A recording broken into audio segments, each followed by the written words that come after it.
Hello, I am Prabhu Chawla. Welcome to my show Bottomline.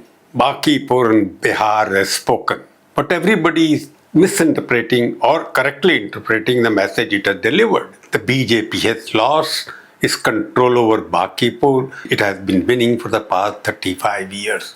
What's the big message there? Is it the collapse of the BJP, or is it a personal victory for Prashant Kishor, or is it something, a message for the arrogant Chief Minister Samrat Choudhary? It is a mix of all. There is no big message in it. But everyone called it a shock. Media and intelligentsia treated Bankipur at the moment the BJP's invincible fortress finally crumbled. They got the metaphor completely wrong. This was never David versus Goliath. In the usual sense, it was a deliberate mixed metaphor. Prashant Kishor was the Goliath, the professionally armed, resource-rich heavyweight who was always expected to win. Neeraj Kumar Sinha was the David, unknown, the local underdog with almost no campaign machinery, and Goliath won exactly as the imbalance predicted. What looked like a party defeat was in reality a personal professional victory delivered on the lowest turnout in 15 years. Delivered victory to whom? Prashant Kishor. And what was the turnout? Just 34.3%. The numbers, the demographics, and the quiet lessons of the BJP and Bihar politics are far more revealing than the headlines. Let us start with the facts. In the 2026 bypoll held last week, Bankipur had 3,79,000 voters. Only 1,30,000 people voted. A turnout of exactly 34.3%. Means less than or about one-third of the voters voted. Prashant Kishor, famously known as PK of the Jan Swaraj party, received 64,151 votes. That is 49.23%, which is quite respectable. Almost 50% of the total vote cast. But look at the total picture. He got only 16.9% of the total electorate, which means only 1 out of the registered 6 voted for him. There was low voter turnout. And now compare this with the 2025 assembly election.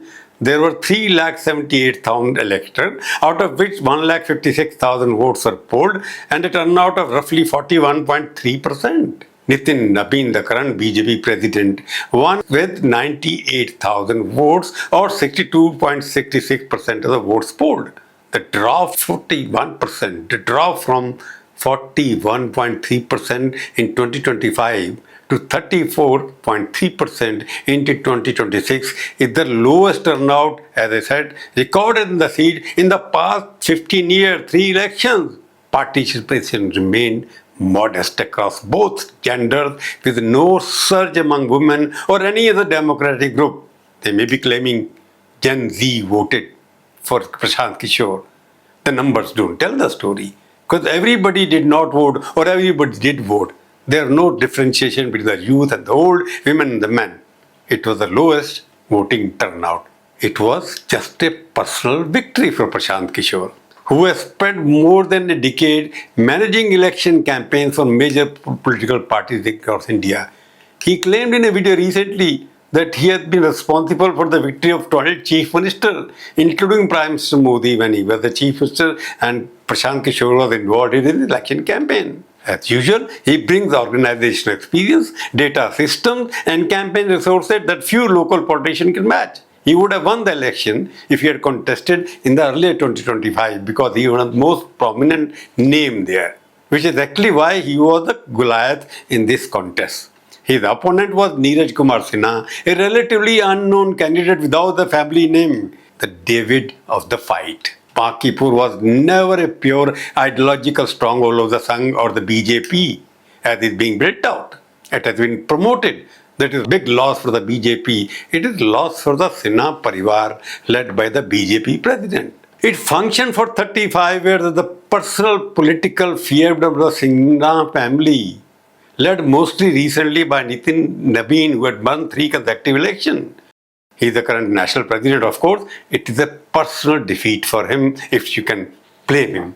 The family does not have deep organization roots in the RSS. When the BJP fielded non-family candidate, that personal connection weakened. Kishore's professional edge made the outcome largely expected, even on a turnout of only 34%.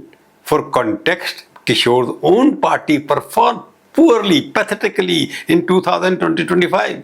A statewide, the Jan Swaraj party barely got 3.5% of the vote and lost deposits in 236 of the 238 seats contested.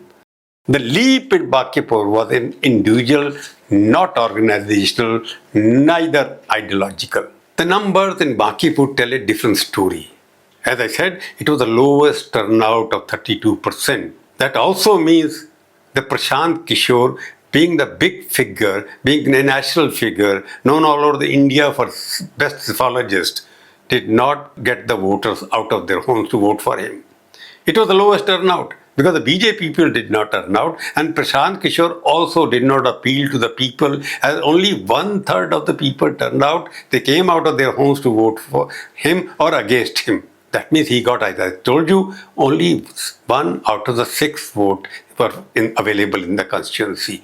That is the lowest in terms of any victory in the past as well. Prashant won because he was the tallest leader. He did not win because he was the darling of the constituency. So, several factors came together, shaped by the constituency's specific voter profile and a strikingly low 34% turnout. Bankipur is fully urban seat within the Patna Municipal Corporation limits. Upper caste votes from a substantial block of the roughly 1.6 lakh votes. The Kayastha community alone is estimated to be around 14 to 15% of the electorate. Yadav numbers about 40,000, Muslim another 40,000, and Dalit around 50,000. Critically, about 1/3 of the total electorate, it means voters, approximately 1.5 lakh, are young voters in the 18-13 age group. That was the same earlier also. Caste equation in this mix worked in Kishore's favor. A significant share of a traditional RGD vote, it seems, appears to have moved to him because the RGD lost massively. Many voters simply saw him as a stronger alternative to the RGD candidate. At the same time, large section of the BJP's own workers and core voters stayed away. This happened despite intensive campaigning by Nitin himself and by the several union and state ministers. There was some dissatisfaction with the Chief Minister Samrat Choudhary as well. However, the dominant feature was the lowest turnout in 15 years. Across gender, age and community lines, limited enthusiasm, not a sweeping anti-BJP beat, defined the day. Will the result weaken Chief Minister Samrat Choudhary? It is likely to. He does not enjoy personal, strong internal support within the BJP because he is not seen as a part of the traditional Sangh Parivar network. Is there a lesson for the BJP? Yes. The party cannot assume traditional seat will hold automatically, and it cannot field candidates who lack local recognition or emotional contact. So one of the former union minister claimed that if they put up any cat or dog, that would win. That proved to be their nemesis. The low turnout among its own supporters also raises a harder question. Has the party grown distant from its cadres, disconnected totally? Many workers appear to feel the senior leaders have become less accessible, more arrogant. Their perception showed clearly in the turnout of voters who came. Another question is what Kishore means for going forward in the politics. Will he change the dynamics of Bihar Assembly? The answer is both yes and no. Yes, he is likely to overshadow Tejashwi Yadav, the currently leader of the opposition, who has maintained a low profile career recently, hardly seen on the ground. Kishore will focus his criticism on the Chief Minister and project himself as a more articulate voice from Bihar. When I say no, his impact will remain limited for structural reasons. He has kept his political identity deliberately flexible. He is a Brahmin. He wants to hide this caste. With the caste dynamics, engineering in the state goes against the forward classes. For the past 25 years, there has not been a chief minister from the forward classes. He avoids direct criticism of the prime minister or the home minister. in a state where caste remains central, his upper caste Brahmin background will restrict wider acceptability as a mass leader among the diverse democratic mix of Bankipur. With its large upper caste, significant OBC, Muslim, Dalit and Jew segment in Bihar, at least he will function as a sophisticated and well-spoken opposition figure. That bypoll itself, delivered just by 34% vote turnout, does not signal a larger political realignment or any adverse impact of the Prime Minister or the Home Minister. Both did not campaign in this bypoll. Bankipur political result produced a surprising outcome, which many observers feel.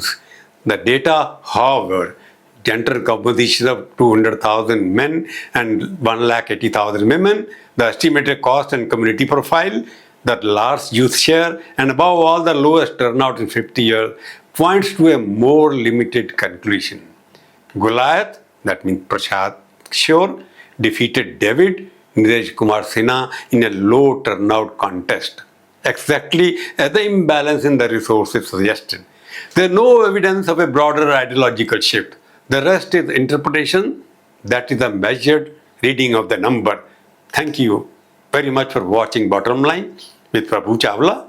We will meet again and discuss some other subject on the Bottom Line. Till then, thank you very much. But before I leave or sign off, I have a request. Please watch my Bottom Line, subscribe the channel, share with everyone, write your comments, bitter or sweet, ugly or beautiful. I will read them but will not mind them. Jai Hind.